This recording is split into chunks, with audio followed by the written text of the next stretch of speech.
અર્ઘ્ય આપવું સારું છે, ભોળાનાથને જળ ચડાવવું સારું, આ બધું ખબર છે આપણને. આપણે થાય છે ખરું? કરવું છે નથી થતું એનું નામ પુણ્ય. નથી કરવું થઈ જાય એનું નામ પાપ. આપણને ખબર નિંદા કરી તો પાપ લાગે, બરાબર, તો આપણે થાય છે, બરાબર, ના કહ્યું તો એ નિંદા થાય છે, બરાબર. તો કે આ જન્મમાં આપણે ઉધ્વગતિ કરવાનો પ્રયત્ન કરવાનો, કશું કરવાનું, બરાબર. આ માળા કરવી પડશે, ભજન કરવું પડશે, બરાબર. કારણ કે આપણી અંદરના જે શત્રુઓ છે ને, કામ, ક્રોધ, મદ, મૂળ, લોભ, એ તમને કરવાની છે. ઘણું કરવું હોય છે પણ થાય છે ખરું? જ્યાં ગયા છીએ ને અહીંયા કથામાં આમ એવો જોમ ચડી જાય કે આ તો જઈને 10,000 વખત તો નામ નહીં જ લેવું છે, પણ ગયા જઈને 1000 વારે થાય છે ખરું? હા, કાલ મેં તમને બધું નામનું મહત્વ સમજાવ્યું કે તું મારા નામમાં તો હું તારા કામમાં, તું તારા કામમાં તો હું મારા ધામમાં, બરાબર. પણ આટલું નામનું મહાત્મ સમજી જઈએ કે રામ નામથી પથરા તરી જાય, બરાબર, તો આપણે ના તરીએ. રામ નામ લેવાથી કામ થઈ જાય, આમ થાય. બધી આપણે રામ નામ લેવાય જ ખરું, બરાબર. કે આપણા અંદરના શત્રુઓ બહુ પ્રબળ છે, એટલે કશું કરવું પડે, બરાબર, પુણ્ય કરવું પડે છે, બરાબર. અને કશું નહીં કરતો પશુ થવાના છો. એટલે હું તમને કહું છું કે આપણે આપણી જાતના ઉદ્ધાર માટે પ્રયત્ન કરવા, બરાબર, પુણ્યકર્મ કરવું. આખી જિંદગી ભેગું કરવામાં, સિદ્ધિ પ્રસિદ્ધિમાં ખપ પૂરતું રડવું, એવું ના નહીં પડતો કે રડવાની ના નહીં પડતો, પણ ખપ પૂરતું રડવું. આખી જિંદગી ભેગું સંતોષ તો થાય? કોઈ સંતોષ નહીં થવાનો. એટલે આજીવિકા પૂરતું જીવીને પછી થોડું પરમાર્થનું કામ કરવાનું, બરાબર. આપણા સ્વકલ્યાણનું પણ કામ કરવાનું, બરાબર. એક ભાઈ હતો, 20 વર્ષ સુધી એણે તપ કર્યું, સિદ્ધિઓ મેળવી. એટલે એક સંત જતા હતા, એને બોલ્યા કે આમ આવો, જો મેં 20 વર્ષ તપસ્યા કરી, સિદ્ધિઓ મેળવી છે. કે શું સિદ્ધિઓ મેળવી છે? જો હું તમને બતાવું, તમે ઊભા રહો. એને ઊભા રાખ્યા અને સામે નદી હતી. નદી ઉપર ચાલતો જતો રહ્યો અને નદી ઉપરથી ચાલતો પાછો આવ્યો કે જુઓ હું નદી ઉપર, પાણી ઉપર ચાલી શકું છું. એટલે પેલા સંતે કીધું, ભલા માણસ, તે આટલું નદી ઉપર ચાલવાનું તે 20 વર્ષ બગાડ્યા. હું પેલા નાવડીવાળા 10 રૂપિયા આપીશ ને તો મને સામા પાલી જાય, સામેથી પાછળ. એટલું તે 12 વર્ષ ભગવાનનું ભજન કર્યું હતું આ વિદુરની જેમ, તો તને ભગવાન મળી ગયા, પરમાત્મા પ્રાપ્ત થઈ ગયા. હે, તો ત્યાં 10 રૂપિયા કામ માટે 20 વર્ષ બગાડ્યા. એ પેલો કે એટલું જ નહીં, ઊભા હું તમને બતાવું છું, એટલું જ નથી, હું તમને હજી બતાવું છું. એને ઊભા રાખ્યા. પછી ચકલો થઈને ઉડી ગયો અને ચકલો થઈને પાછો આવ્યો. ઉડીને કે જો હું અહીં ઉડી પણ શકું છું, બરાબર. એટલે પેલા સંતે કીધું, ભલા માણસ, આ એક મનુષ્ય દેહ મળ્યો છે જેમાં ભક્તિ કરી શકાય છે, જેમાં ભજન કરી શકાય છે, બરાબર. તો તું આમાં ભજન કરી લે, ભક્તિ કરી લે. આ જન્મમાં કશું નહીં કરે, પશુ તો થવા આવતા જવા ચકલા તો થવાના જ છીએ, એટલે આપણે મહેનત કરવાની જરૂર છે નહીં. પછી આપણે કંઈ નહીં કરે, પશુ તો થવાનું જ છે ને, બરાબર. અને જો બીજા જન્મમાં આપણે પશુ થવાના છે. ભગવાન પણ જો ઉપરથી જુએ છે કે પશુ કહીએ કે કૂતરા, બલાડા, ગાય, બકરી, બરાબર, આ બધાને ભગવાને ક્યાં બનાવ્યા છે? તો કે 4 પગવાળા. ક્યાં બનાવ્યા છે? આડા બનાવ્યા છે, 4 પગવાળા આડા બનાવ્યા છે, બરાબર. અને ભગવાન ઉપરથી જુએ કે જેટલા મેં આડા બનાવ્યા એ બધા સીધા ચાલે છે, જેટલા મેં આડા બનાવ્યા એ બધા સીધા ચાલે છે, અને જેટલા સીધા બનાવ્યા એ બધા એવું કહેવાય માર આમાં 10 રૂપિયા ના મિલે, પછી દક્ષિણા કાપી નાખે કે અમને આડા કહે છે, અમે ના મિલીએ. એટલે પણ આ જન્મ છે જેમાં આનંદ કરી શકાય છે, ભક્તિ કરી શકાય છે, હસી શકાય છે, બરાબર. આ જે મનુષ્ય દેહ છે ને એમાં આપણને હસવાની ફેસિલિટી મળી છે, આનંદ કરવાની ફેસિલિટી મળી છે. આ ફેસિલિટી તમને બીજા બધા જન્મમાં નથી મળતી. કૂતરું રડી શકે પણ હસી શકે ખરું? આ બધા જે પ્રાણીઓ છે, પક્ષીઓ છે, કબૂતરને તમે રડતું જોયું, પોપટને રડતો જોયો, ગાયને રડતી જોઈ, બરાબર. આ બધાને તમે રડતા જોયા, હસતા જોયા? એ લોકો હસી શકે ખરા? હસવાનું તમને આ જન્મમાં જ મળ્યું છે, તો આપણે હસતા માટે ભગવાનની ભક્તિ કરવાય. આપણે તો શું કરીએ, ભગવાનની પાસે જઈએ ને રડવાનું ચાલુ કરી દઈએ, પછી છેક ડાકોર ચાલતા જાય, બરાબર. અને ભગવાન જેટલી તમને ઉતાવળો છે એટલી જ રણછોડરાયને બહુ ઉતાવળ છે તમને મળવાની. આપણને જેમ ઉતાવળ છે ને, ચાલો આપણે જઈને મળી લઈએ. અહીંથી છેક ચાલતા જાય. કેટલા લોકો ડાકોર ચાલતા ગયેલા છે, બરાબર. અહીંથી આપણે જે લોકો ગયા હશે એમને ખબર છે, અહીંથી તો ચાલતા નીકળી જાય, પણ ગાયના વાડાથી જઈએ, ગાયના વાડાથી વળીએ એટલે છેલ્લા 3 કિલોમીટર ક્યાં કાંઠા પડે, બરાબર. અહીં 3 કિલોમીટર તો આમ ડિસ્કો કરતા જતા હોય, પેલા પગમાં ફોડલા પડી ગયા હોય એટલે માંડ ડિસ્કો કરતા બધા જતા હોય. એટલે ભગવાને એટલી ઉતાવળ, ચાલો આવે અને હું એના પર કૃપા કરી દઉં, આવે ને હું એના પર કૃપા કરી દઉં. અને આપણે પહોંચે એટલે ભગવાન કૃપા કરવાના, આપણે ત્યાંથી શું કરીએ, મોઢું ફાડી દઈએ કે ભગવાન હું તમારા માટે નહીં આવ્યો, હું તો લિસ્ટ લઈને આવે માગવા માટે કે ભગવાન મારું મકાનનું સેટિંગ કરતો, મારા ધંધા, મારા છોકરાના સગાનું સેટિંગ કરતો, આ જમીનનો ડખો પૂરો કરતો, ભાગીદારી પૂરો, બરાબર. આ બધું ભગવાને વિચાર કરે કે આરું બારે પેલા ઈ જ ઊભા છે અને અંદર બાર પેલો વાટકો લઈને ઊભો છે, અંદર આ વગર વાટકે આવે છે, પણ માગવાવાળા જ આવે છે, બરાબર.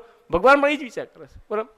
એટલે ભગવાનની પાસે જાઓ ને રડતા મોઢે જવું નહીં, હસતા મોઢે જવું, આનંદથી જવું. ભગવાનને કહેવાનું ભગવાન જે આપ્યું તે સમજીને જ આપ્યું છે, બરાબર. આપણા કરતાં એનામ તો વધારે બુદ્ધિ હશે જ ને, એટલે આપણને જે પરિસ્થિતિ રાખ્યા એ પરફેક્ટ રાખ્યા હશે, એને ખબર જ હશે કે આટલું જ અપાય, બરાબર. ભગવાનને આપણી પરફેક્ટ ખબર છે. ભગવાન આપણે અમુક નથી આપ્યું ને એનું કારણ છે કે આપણે છકી ના જઈએ, બરાબર. આપણને આપણી કેપેસિટી આપણને ના ખબર હોય, આપણા ભગવાનને ખબર હોય. તમારા બધા પાસે 1000 રૂપિયા પડ્યા હશે, 1000 રૂપિયા હશે તો ખરા ને, મને અત્યારે નહીં આપવાના, આમ હશે તો ખરા ને તમારા બધા પાસે. આજે એક કામ કરજો, બધા 1000 રૂપિયા પેડા લઈ જજો. આજ ઘેર છે ને 1000 રૂપિયા પેડા ઘેર લઈ જજો. કેટલા આવે? 2-2.5 કિલો પેડા આવે ને, 400-500 રૂપિયા, 400 ના હોય તો 2.5 કિલો આવે, 500 ના હોય તો 2 કિલો આવે. 2-2 કિલો પેડા બધા જ ઘેર લઈ જજો, બરાબર. અને પછી ઘરે જઈને 2-2 કિલો પેડા છે તમારા છોકરાને ખવડાવી દેજો. તમે 2-2 કિલો આજ તમારા છોકરાને પેડા ખવડાવી દેશો. ખવડાવશો? ના ખવડાવાય. કેમ ના ખવડાય? મહારાજ ખવડાવીને તમારા છોકરાને શરદી થઈ જાય, ડાયાબિટીસ થઈ જાય, અજીર્ણ થઈ જાય, અપચો થઈ જાય, મેં તો તમે તમારા છોકરાની મા છો કે બાપ છો તો તમને તમારા છોકરાને ખબર પડતી હોય કે મારા આના ખાય 1 કે 2 જ પેડો ખવડાય કે 3 જ પેડા ખવડાય, આનાથી વધારે ના ખવડાય, કંઈ બીમાર પડી જાય તો આપણા બાપને આપણી ખબર ના પડે કે આને આટલું જ અપાય, આનાથી વધારે ના અપાય ને કે આને અભિમાનનો અપચો થઈ જશે, બરાબર. અને આ અજીર્ણ થઈ જાય એટલે આપણો ભગવાન આપણને એટલું નથી આપતો. એટલે આપણે છે ને સમજી લાગે ભગવાન આપણે જે પરિસ્થિતિ રાખ્યા છે ને એ બહુ સારું રાખ્યું છે, બરાબર, કે આપણને અપચો ના થાય. એટલે આપણે એની પાસે જઈએ ને રડવાનું ચાલુ નહીં કરો, હસતા પડે ભગવાન હું તારા કંઈ કામમાં આવી શકું એવું તું મને કહે. હે તમે કામ કરો, મારા કાનુડાને ગમતું. આ બહેનો જે દોડતા દોડતા આવે બરાબર, તો એ મારા માટે આવે છે ના, એ કાનનવાલા થવાનું, કારણ કે એમને કાનનવાલા થવાનું છે, બરાબર. અહીંયા આ મંડપની જો કથામાં ઘણા બહેનો ઘણી સેવા કરે, મંડપની સેવા કરે, ખુરશીઓ પાથરે છે, કે ઘણા લાલા લુચકીને લઈ જાય આ તે, બરાબર. તેની સેવા શું શાના માટે? કે તમે કામ કરો મારા કાનુડાને. કાનુડા હું તારા કંઈક કામમાં આવી શકું એવો તું મારો ઉપયોગ કર, મને મારો ઉપયોગ કરતા આવડશે નહીં, હું કહીશું ખરાબ જ મારો ઉપયોગ, એના તું મારો સારો ઉપયોગ કર, બરાબર. એટલે એની પાસે જાઓ તો હસતા મોઢે જવાનું કે તે જે પૈસા રાખ્યો સમજીને જ રાખ્યો છે, મારા કર્મો પ્રમાણે જ રાખ્યો છે અને તે મારા કર્મ કરતાં મને વધારે સારું જ ફળ આપેલું છે.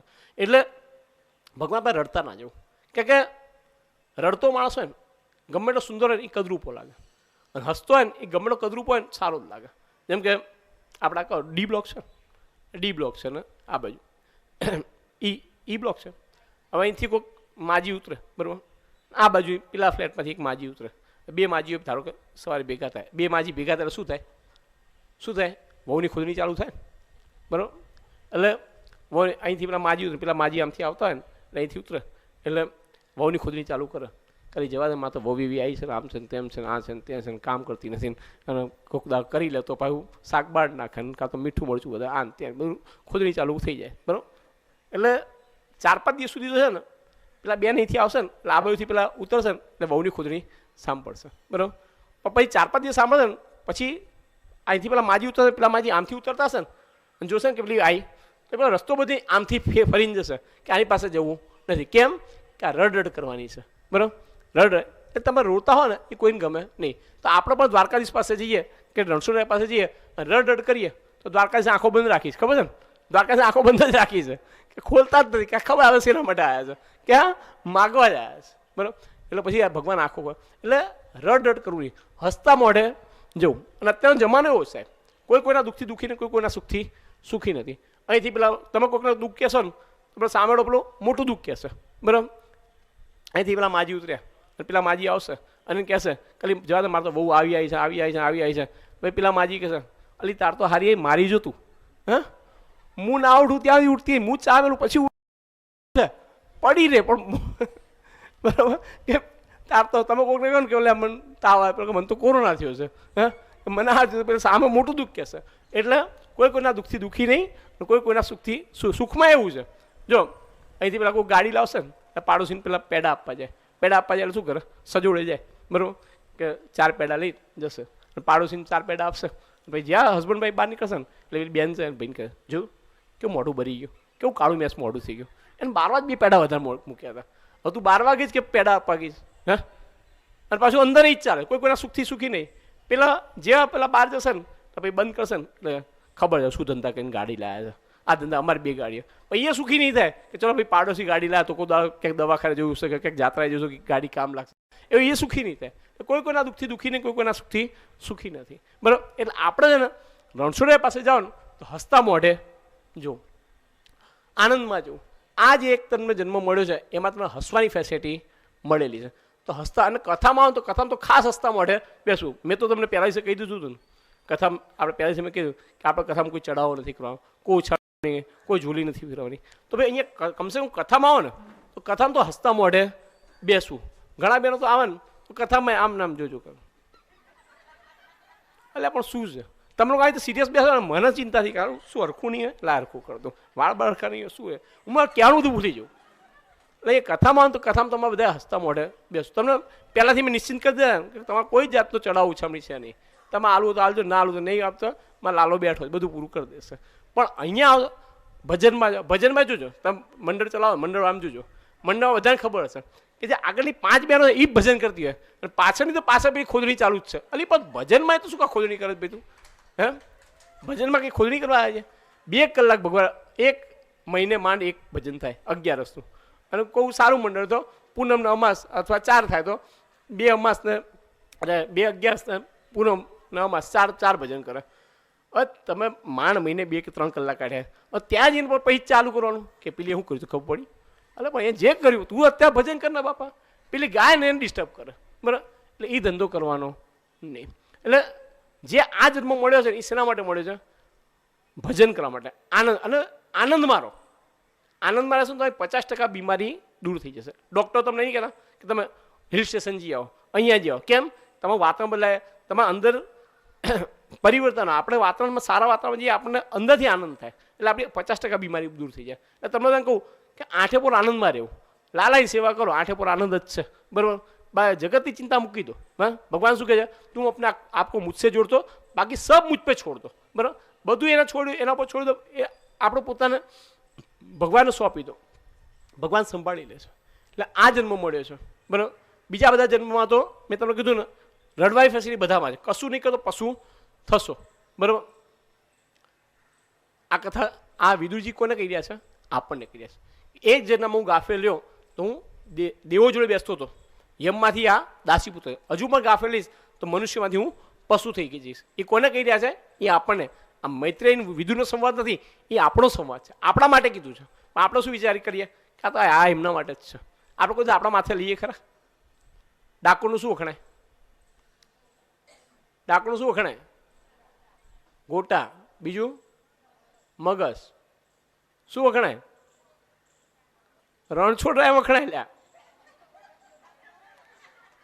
પણ આપણા બધી આસક્તિ ક્યાં છે? મગજ તો ગોટામાં, તો મગજ તો ગોટા જ મળે, પછી રણછોડરાય ના મળે. કૃષ્ણ ભગવાને ગીતાજી કોને કીધી હતી? કોને કીધી હતી? આપણને કીધી છે. હજુ આપણે એમ જ કે અર્જુનને કીધી છે, અર્જુનને કીધી છે. એટલે અર્જુનને નિમિત્ત બનાવે આપણને કીધી છે. આ કથા આપણને કીધી છે. એ આપણે પણ આપણા માથે લઈએ જ નહીં. આપણે અહીંયા કથા આવીએ તો વોટરપ્રૂફ થઈને આવ્યો, પછી છત્રી લઈને આવ્યો, પોતાના માથે ટીપું ના આવવા દે. અને કંઈક મારે સાચું બોલી જાય, સારું બોલી જાય તો બાજુ વાળીને કહેજો તાર માટે આવ્યું. માર માટે તો છે જ નહીં, પોતાના માથે ટીપું લેવાનું જ નહીં, બાજુ વાળીને તાર માટે આવ્યું. એવું નહીં, આ મારા માટે છે. આ વિદુજી આપણને કહી રહ્યા છે કે આપણે ગાફેલ લેવાનું નથી. એક જન્મ હું ગાફેલ્યો તો દેવતા મનુષ્ય, હજી પણ ગાફેલ તો મનુષ્ય અહીં પશુ થઈ જઈશ. તો વિદુરજી છે એ મૈત્રેય ઋષિના આશ્રમમાં આવે છે અને મૈત્રેય ઋષિ એમને કહે છે કે તમે માંડવ્ય ઋષિને સ્થાપના આવી તો તમે તમારો દાસીપુત્ર તરીકે જન્મ થયો છે.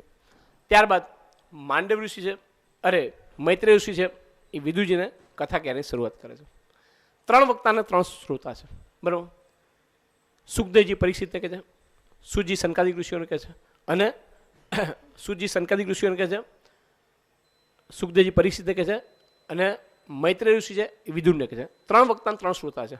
એટલે કદાચ તમને આ ભાગવતમાં રસ પડી જાય અને તમે કાલ ઉઠીને ભાગવત વસાવો અને વાંચો, બરાબર, તો એની અંદર આવું બધું લખ્યું છે કે અમુક જે એવું લખ્યું છે કે મૈત્રેય ઋષિ જવાબ આપે છે, વિદુરજી પૂછે છે, અમુક જગ્યાએ સુખદેવજી પરીક્ષિતની કથાઓ છે, અમુક જગ્યાએ સુજી સનકાદિક ઋષિઓની કથાઓ છે. તો તમને એવું થશે કે મહારાજ તો એવું કહેતા હતા કે પરીક્ષિતની અને સુખદેવની કથા છે, તો આ બધા ક્યાંથી આવ્યા? પણ 3 વક્તા 3 શ્રોતા છે, બરાબર. તો 3 વક્તા 3 શ્રોતાની કથા ક્યાંય શરૂઆત કરે છે કે કલ્પના આરંભમાં બ્રહ્માજીના જમણા આંખમાંથી પુરુષ અને ડાબા આંખમાંથી સ્ત્રીનું પ્રાગટ્ય થયું.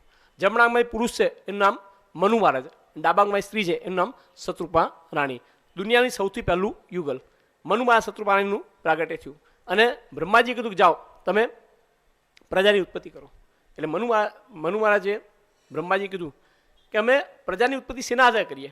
પૃથ્વી તો રસાતળ માગી છે, પૃથ્વી રસાતળમાં બહાર કાઢવાનો કંઈક વિચાર કરો.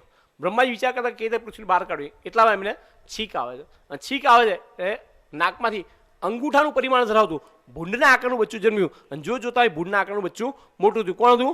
વરાનારાયણ. બોલે છે વરાનારાયણ ભગવાન કી જય. વરાનારાયણ ભગવાન કહે છે ને પૃથ્વીના રસ્તામાં લઈને આવતા હતા. રસ્તામાં હિણ્યાક્ષ જોડે યુદ્ધ થયું. હિણ્યાક્ષનો વધ કરીને એ પૃથ્વી લઈને મનુ મહારાજે સોંપી છે. એટલે પરીક્ષિત રાજા સુખદેવ માને પૂછે છે કે આ હિણ્યાક્ષ કોણ હતો જે કલ્પના આરંભમાં જ ભગવાન જોડે બાજવા માટે જતો રહ્યો હતો?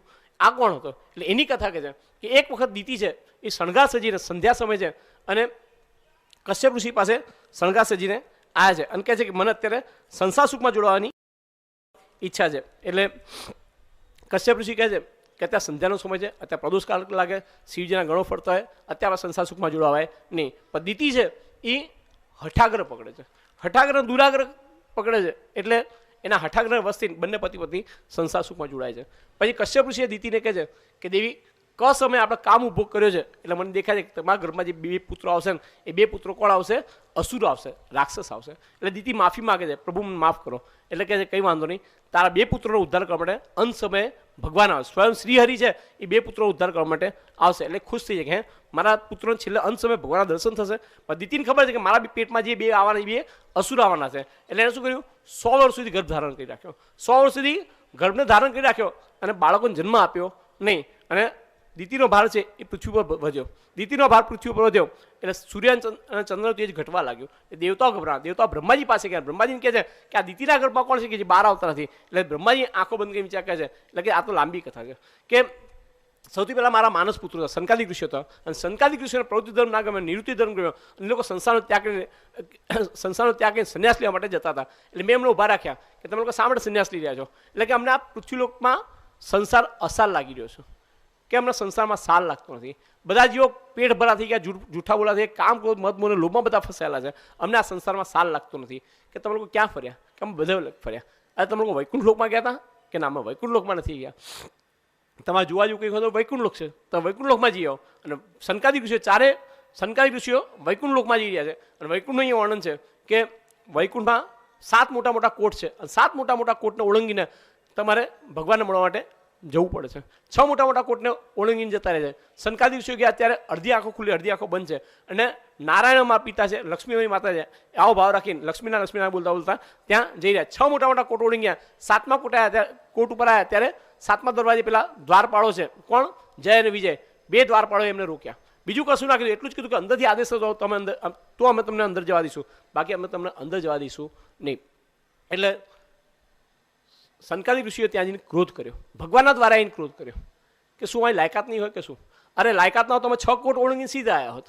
એટલે ભગવાન અંદર જોયું કે મારા દ્વારા એને આને ક્રોધ કર્યો, હવે હું એને અંદર આવવા દઈશ નહીં. ભગવાન પોતે બહાર આવી ગયા, નજર નીચી રાખી.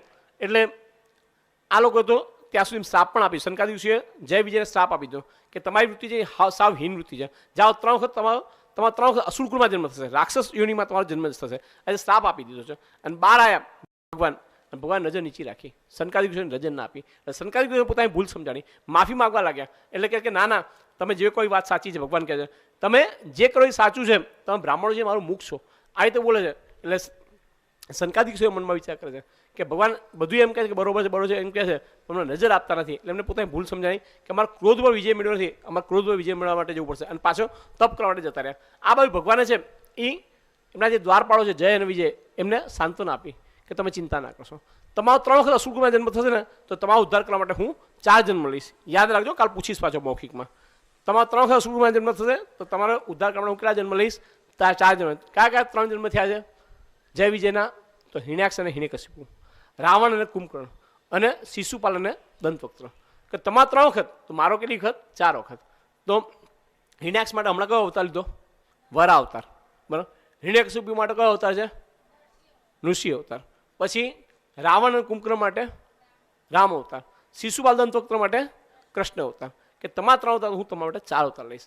એટલે અહીંયા બ્રહ્માજીએ પેલા દેવતાઓને કીધું કે આ જે દીતિના ગર્ભમાં છે ને એ પેલા વૈકુંઠના દ્વારપાળો છે, ભગવાનના દ્વારપાળો જય અને વિજય છે. અને બ્રહ્માજી આગળ થયા અને બ્રહ્માજી આગળ આવીને મેં કીધું કે તમે આ બાળકોને જન્મ આપો. દીતીએ 2 બાળકોને જન્મ આપ્યો. એમાં હિરણ્યાક્ષ એ લોભનું સ્વરૂપ છે.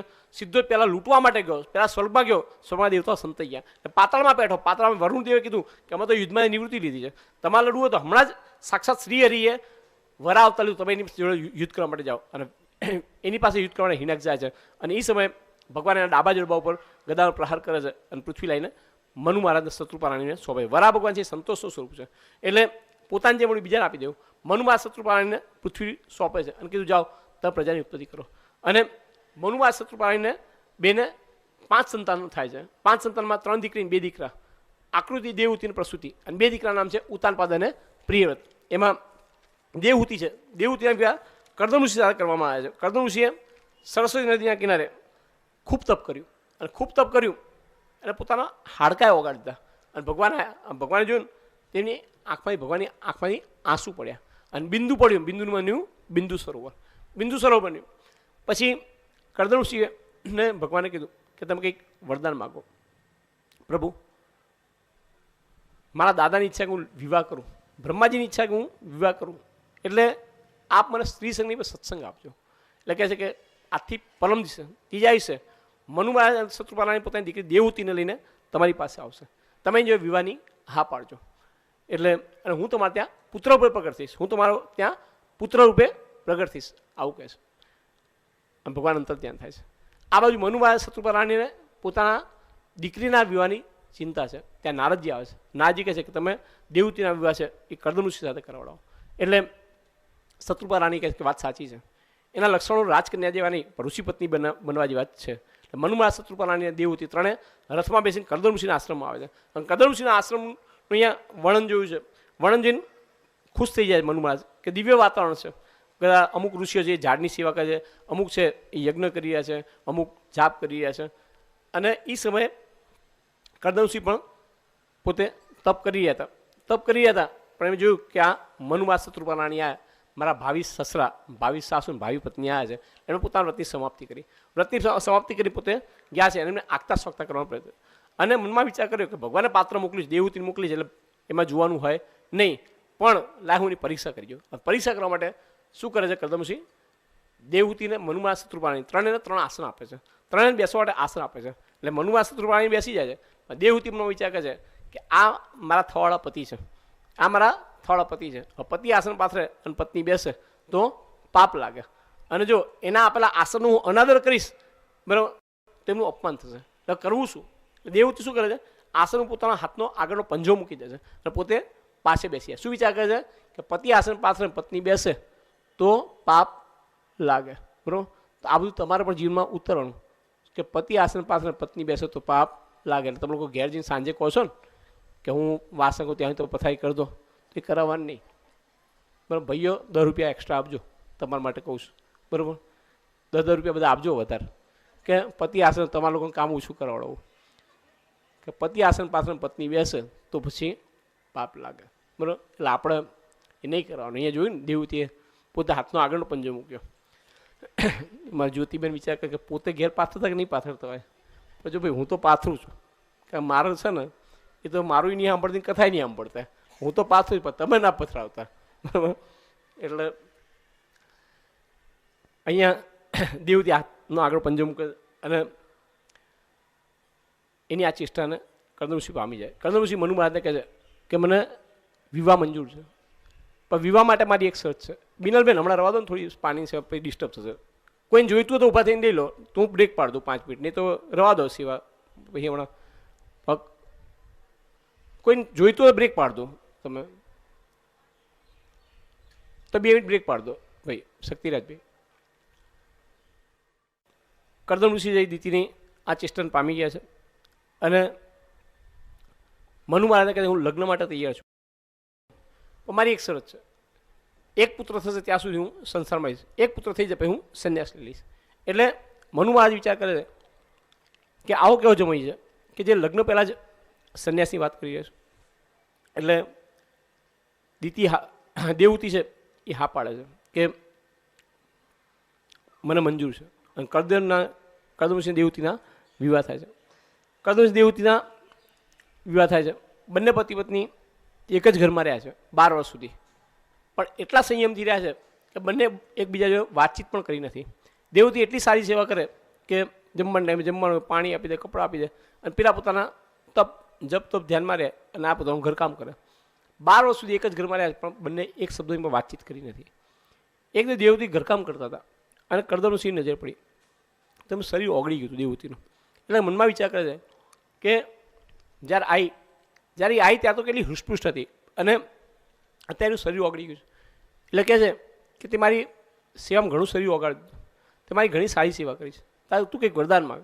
દેવહૂતિ કહે છે કે નાથ, તમારે આ પતિ મળ્યા પછી મને કશું માગવાની ઈચ્છા છે નહીં. હું તો રોજ મંદિર જઉં ત્યારે ભગવાનને એટલી જ પ્રાર્થના કરું છું કે પ્રભુ મારા ચૂડી ચાલનો અમર રાખજે, મારા ચૂડી ચાલનો અમર રાખજે, એટલું હું માગું છું, બીજું કશું માગતી નથી. એટલે કરદમસિંહ કહે છે કે તમારી ખુશી માટે નહીં પણ મારી ખુશી માટે તમે કંઈક માગો.